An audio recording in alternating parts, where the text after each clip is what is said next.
오늘도 말씀을 통해서 계속되는 말씀을 통해서 함께 은혜를 나누도록 하겠습니다. 오늘 32장의 말씀부터 우리 37장의 말씀까지는 엘리후라고 하는 또 다른 친구가 갑자기 등장을 하게 됩니다. 욥의 세 친구 엘리바스, 빌닷과 소발, 이 세 사람이 순차적으로 욥과 이 강한 논쟁을 벌였습니다. 1차, 2차, 3차 한 번씩 돌아가는 논쟁을 계속을 했지요. 그리고 마지막 그 욥이 강하게 그 세 친구와 또 하나님께 향한 탄식으로 대답을 했는데, 그것으로 말미암아 이 세 친구가 더 이상 이 말을 하지를 못했던 거죠. 입을 다물고 있었습니다. 자, 그런 상황에서 이제 하나님이 대답을 하셔야 될 차례지요. 왜냐하면 지금 세 친구들도 할 말을 다 했고, 그 다음에 욥 또한 세 친구들에게 대한 대답도 대답이지만은 하나님께 뭐라고 했습니까? 침묵하지 마시고, 침묵하지 마시고 나의 의로움을 표현해 주세요. 침묵을 깨고 응답해 달라. 고난과 고통의 원인이 죄로만 말미암는다고 이야기하는 세 친구들이 틀리고, 나는 죄로 말미암는 것이 아니라 도대체 하나님의 이 뜻이 있고 하나님의 의도하심이 분명히 있을진데 하나님께서 왜 내게 이런 고난을 주셨는지에 대한 그 까닭을 대답해 주세요 라고 하는 것이 결론적인 거죠. 그러니까 욥은 세 친구들에게 그 위로를 받지 못하죠. 비난만 받은 거예요. 비난받고 오히려 상처난 곳을 더 건드리는 그 격이 되었던 거죠. 그래서 이 욥은 하나님께 탄식하며 하나님께 매달릴 수밖에 없죠.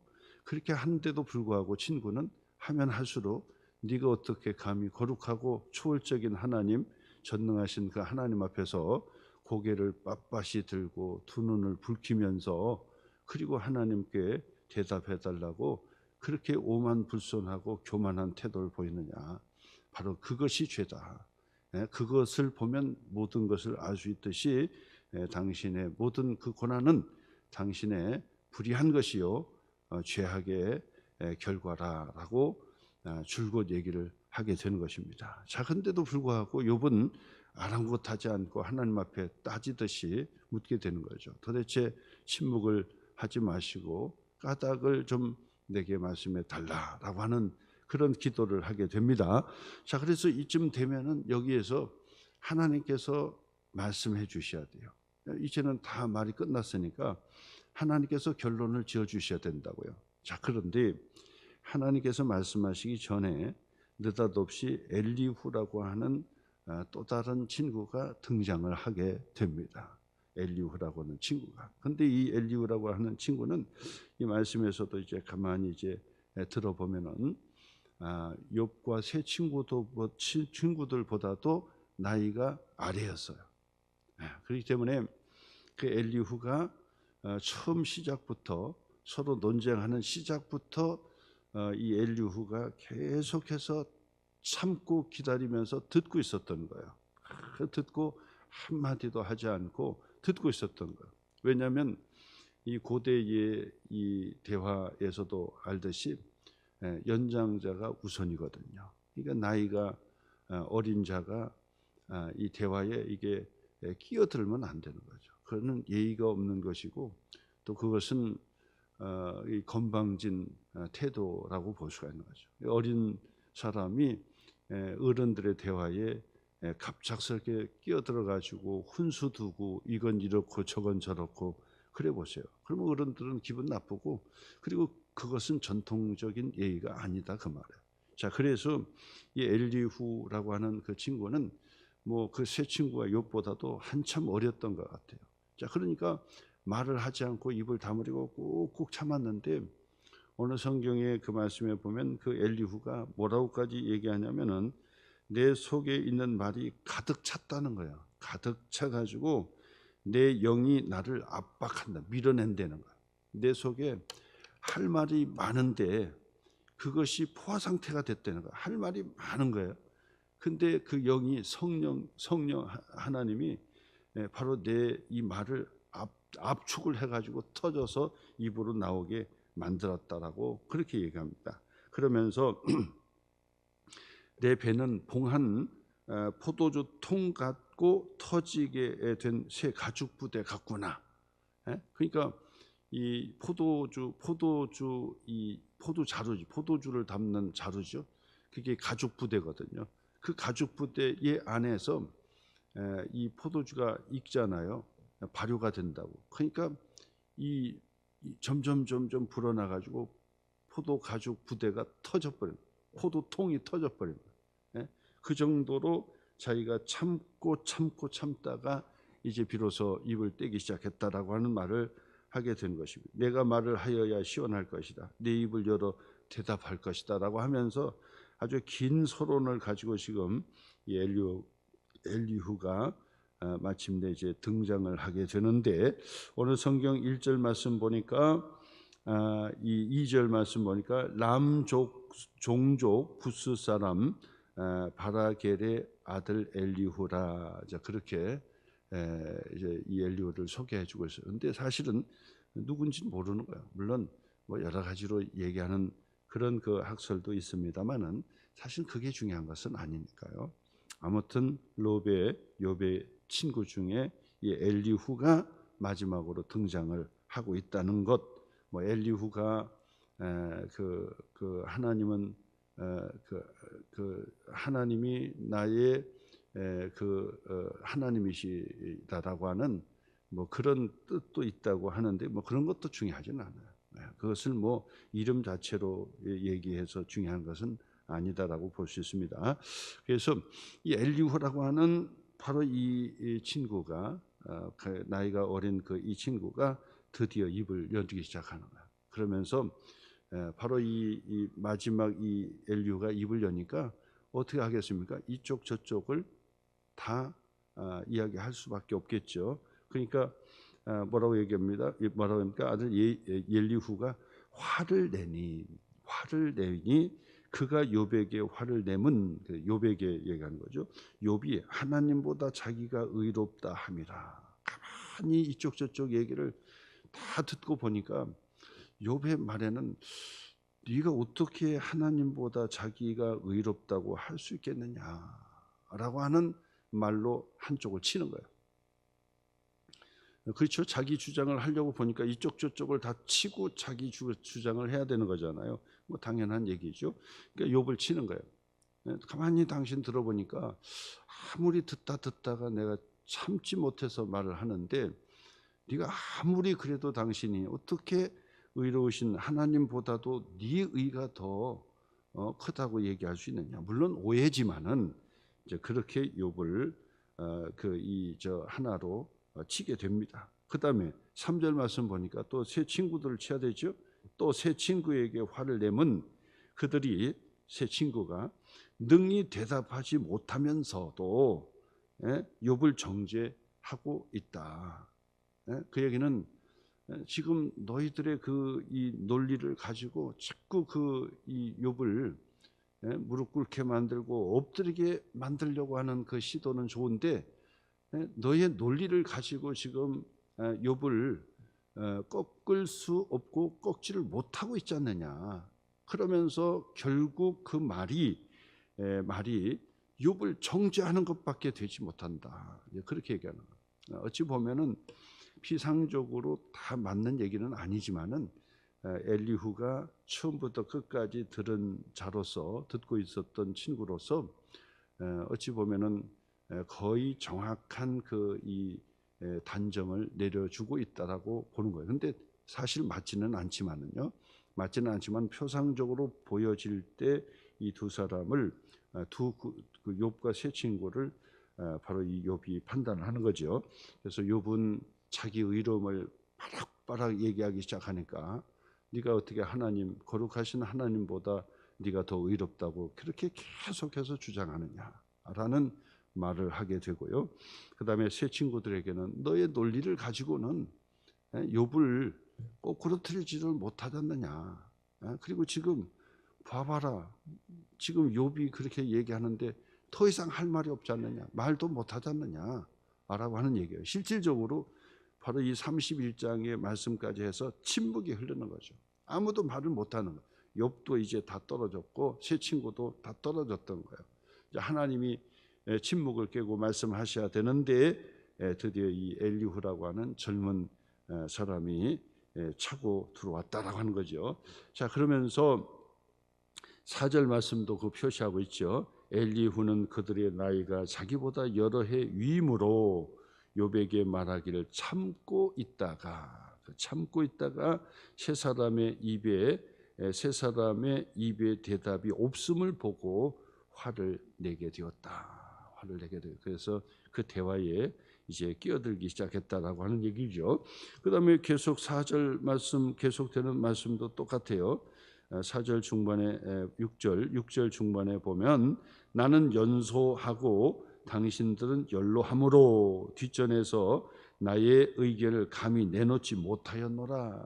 내가 나이가 어리기 때문에 그 당신들 앞에서 내가 말하지 못했다는 거예요. 자, 그러면서 내가 말하기를 나이가 많은 자가 말할 것이요 연륜이 많은 자가 지혜를 가르칠 것이라 하였노라. 그렇죠. 나이가 많은 사람이 연륜도 있고 지혜가 있고. 그러니까 내가 감히 그 앞에서 말하지 않고 있었는데, 근데 이제 자기의 본심은 이거죠. 8절이죠. 그러나 사람의 속에는 영이 있고, 사람의 속에는 영이 있다는 거예요. 그동안 배우고 경험한 지식, 연륜이 있는 경험, 이것도 좋지만은 중요한 것은 사람에게 영이 있지 않느냐. 그 영이 있고 전능자의 숨결이 사람에게 깨달음을 주신다. 그 얘기는 지혜는 연륜도 연륜이지만은 하나님께서 주시는 것이 아니냐. 지혜가 배워서 남들보다 많이 배워서 그 지식으로 그 지혜가 있는 것이 아니라, 연륜이 있어서 지혜 있는 것이 아니라, 물론 그것도 지혜가 어느 정도 있지만은 하나님께서 위에서부터 주는 것이다 라고 하는 얘기예요. 자기가 얘기하고자 하는 변을 얘기하는 것이죠. 그러면서 9절에도 어른이라도 지혜롭거나 노인이라도 정의를 깨닫는 것이 아니니라. 그렇잖아요. 또 어른도 어른 나름이라고 할 수도 있겠죠. 어떤 분들은 정말 이 경륜이 있어서 그 지혜의 사람으로 그렇게 이제 말을 하는 사람이 있고, 또 어떤 사람은 나이는 먹었는데 뭐 뒤로 먹었느냐, 나이는 먹었는데도 불구하고 아무런 지혜가 없고 오히려 덕이 되지 않는 그런 어른들도 있잖아요. 뭐 틀린 말은 아니죠. 그래서 가끔 가다가 저 밖에서도 보면은 나이 드신 분이 막 입에 욕을 달고 싸우는 것을 보면은 안타깝다는 생각이 들어요. 물론 뭐 오죽하면은 막 화를 내고 싸우기도 하고 막 그러냐라고 하겠지만은, 그래도 젊은 사람이 싸우고 욕을 하고 그러면 젊었으니까 그렇다고 하지만은, 나이 든 사람들에게는 바로 욕을 하는 것이 힘이 아니고, 그리고 무엇을 들고 같이 우퉁을 벗는 것이 힘이 아니라, 나이가 드는 사람은 말로 제압할 수가 있어야 되죠. 그래서 말로 제압을 하는 거예요. 그러니까 큰 소리 칠 것도 없고 무기를 들 것도 없고 말 한마디로 탁 하는 거죠. 그 한마디가 그 칼보다 창보다 그리고 어떤 그 무기보다도 강한 것이 말이거든요. 그러니까 말에 책 잡히지 않아야 되는 거죠. 그러니까 공손한 말이지만은 뼈가 있는 말로 딱 제압을 해줘야 그게 어른답고 지혜로운 자의 모습이라고 볼 수 있는 것이죠. 그렇잖아요. 나이가 들면 들수록 힘으로 쓰면 안 되는 거예요. 힘 쓰면. 여자도 마찬가지죠. 남자하고 힘으로 싸우려고 소리를 지르고 막 하면은 그거는 지혜롭지 못하는 거죠. 여자는 여전히 힘으로 따질 수 없는 거예요. 그러니까 말 한마디로, 말로 해서 탁 하고, 그다음에는 무기가 눈물 아닙니까? 탁 고개를 숙이고 훌쩍훌쩍 하고 있으면은 남자들이 이길 수가 없어요. 근데 같이 막 그냥 고개 들고 그러면 남자를 어떻게 이겨요? 이길 수가 없죠. 어떻게 힘 있는 사람을 이길 수 있겠어요? 이길 수 있는 것은 지혜다고요. 그렇잖아요. 그것이 바로 이 나이 든 사람의 큰 장점이라고 볼 수가 있다라고 하는 것입니다. 그러므로 어른이라도 지혜롭거나 노인이라도 정의를 깨닫는 것이 아니라, 그러나 다 그렇지 못하더라는 거예요.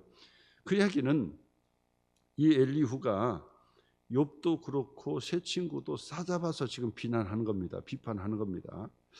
당신들이 지금 가만히 얘기를 들어보니까 나이를 헛먹었어요. 지금 당신들은 지금 뭐 경험 얘기를 하고 경륜 얘기를 하면서 뭐 그다음에 세상 보편적인 진리를 얘기하면서 아는 지식을 가지고 다 얘기를 하고 있고 총동원을 했는데도 불구하고 이거는 아닌 거, 이거는 지혜가 아닌 것 같습니다 라고 하는 아주 엄청난 비난을 한 방에 이 엘리후가 날려주고 있다는 사실을 보면 얼마나 건방진 모습입니까? 사실은 이 엘리후가요, 뭐 정말 건방진 그런 그 태도의 모습이 지금 보여지고 있다고요. 그런데 사실은 이 엘리후는 뭐 그런 건방진 태도나 이런 것들이 보이긴 하지만은, 그러나 나중에 결론적으로 가서 하나님께서 종합적인 판단하는 것으로 본다고 한다면, 바로 이 세 친구들은 틀렸고, 그리고 욥에게도 네가 그렇게 고개를 들고 내 앞에서 할 수 있느냐라고 한다고요. 그러니까 욥도 나중에는 하나님 앞에 죄를 뒤집어쓰고 회개한단 말이에요. 회개한다. 잘못했다고 회개한다고. 그런데 이 하나님께서 엘리후는 건드리지 않아요. 그 이야기는 뭐냐면 어느 정도 이 엘리후는 하나님의 생각에 근접했다고 보는 거죠. 근접했다. 완벽하지는 않아요. 엘리후도 뭐 완벽한 하나님에 향한 완벽한 것이 아니에요. 그 내용 자체는 어느 정도 일리가 있지만은, 그러나 이 대화의 포커스는 달랐어요. 왜냐하면 보세요. 엘리후의 세 친구들은 욥의 고난이 결국 당신들이 그 욥이 불의해서 죄의 문제 때문에 고난을 당한다라고 하는 것을 초지일관하게 이야기했던 거예요. 그런데 바로 이 욥은 내가 당하는 그 이 고난 자체가 나의 죄와 허물이 아니라 하나님께서 무엇인가 까닭이 있기 때문에 내게 고난을 주시는 것이 아니냐. 바로 그 까닭을 하나님께 묻고 싶었던 거예요. 그 까닭을 묻고 싶었던 거예요. 자, 그러니까 바로 이 엘리후의 입장에서도 뭐냐면, 그래, 세 친구들의 그 이 말은 틀린 말이다. 틀린 말이다는 거예요. 그러면서 하나님께서 욥에게 고난을 주시는 것은 하나님의 나름대로의 의미가 있다라고 하는 접근을 하게 되는 거예요. 틀린 말은 아니라고. 그러니까 히브리서의 그 말씀처럼 하나님께서 우리에게 징계를 주시는 것은 첫째 뭐죠? 사랑한다는 증거야. 사랑한다는 증거입니다. 두 번째로는요, 우리를 사생아로 보지 않고 아들로 대우해 주기 때문에 고난이 있다라고 하는 거예요. 아들로 대우하기 때문에. 그리고 바로 이 고난을 통해서 어떻게 합니까? 정금같이 나오는 거죠. 하나님께서 단련하신 후에는 바로 하나님의 자녀된 믿음의 축복의 삶을 살아내도록 하시는 목적, 하나님의 목적이 있다라고 하는 사실을 가르쳐 주는 거예요. 엘리후는 정확하게 바로 그 초점을 맞췄다라고 하는 것은 틀림없어요. 그런데 문제는 뭐냐면 그것이 욥에게 해당이 되느냐라고 했을 때는 그것은 아니었던 거예요. 왜냐하면 욥은 내 고난이 하나님의 무슨 목적인지, 하나님의 무슨 까닭인지를 물었던 거예요. 그렇기 때문에 엘리후는 욥을 비난할 필요가 없다 그 말이에요. 욥을 비난해서는 안 된다는 거예요. 엘리후의 잘못이 바로 그것이요. 엘리후는 젊은 사람이었지만은 실질적으로 지혜가 있었고, 엘리후는 젊은 사람이었지만은 통찰력이 있었어요. 뭔가 분석할 수 있는 능력이 있었어요. 그래서 참다 그리고 또 가장 또 말을 잘하는 사람은 말을 다 끝나기 전에 말하는 사람이라 다 끝난 다음에 말하고 종합하는 사람이잖아요. 엘리후가 바로 그런 사람이잖아요. 젊은 사람이라 말은 끼어들지 않았다고는 하지만은 그러나 제일 지혜롭지요. 왜냐하면 다 듣고 말하는 거니까. 예? 그래서 잠언서에서 그러잖아요. 어리석은 자는 자꾸 말을 끊어. 다 듣지 않고 툭툭 얘기하는 거야. 가장 어리석은 사람. 다 듣기도 전에 말을 해버려요. 그러면 금방 이거는 뒤집어지는 거예요. 그러니까 다 들어야 돼요. 충분히 들어야 돼요. 충분히 듣고 말을 해도 늦지를 않아요. 근데 사람은 참지를 못하는 거예요. 예? 참지를 못하는 거예요. 다 못 들어요.